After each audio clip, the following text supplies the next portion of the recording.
ఒక 10 నిమిషాలు భార్య ముందు కూర్చుంటే జీవితం యొక్క బాధ్యత గురించి తెలుస్తుంది. తాగుబోతూ ముందు కూర్చుంటే జీవితం చాలా సింపుల్ అనిపిస్తుంది. సాధువులు సన్యాసుల ముందు కూర్చుంటే ఉన్నదంతా దానం చేయాలని అనిపిస్తుంది. రాజకీయ నాయకుడి ముందు కూర్చుంటే మనం చదివింది అంతా వృధా అనిపిస్తుంది. జీవిత బీమా ఏజెంట్ ముందు కూర్చుంటే చస్తేనే మంచిదేమో అనిపిస్తుంది. వ్యాపారుల ముందు కూర్చుంటే మన సంపాదన చాలా తక్కువ అనిపిస్తుంది. శాస్త్రవేత్తల ముందు కూర్చుంటే మనం ఎంత అజ్ఞానులమో అనిపిస్తుంది.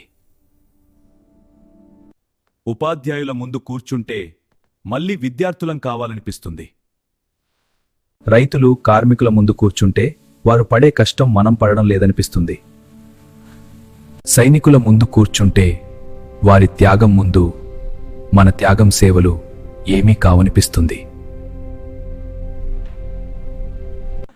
ఓ స్నేహితుని ముందు కూర్చుంటే జీవితం స్వర్గంలా ఉంటుంది.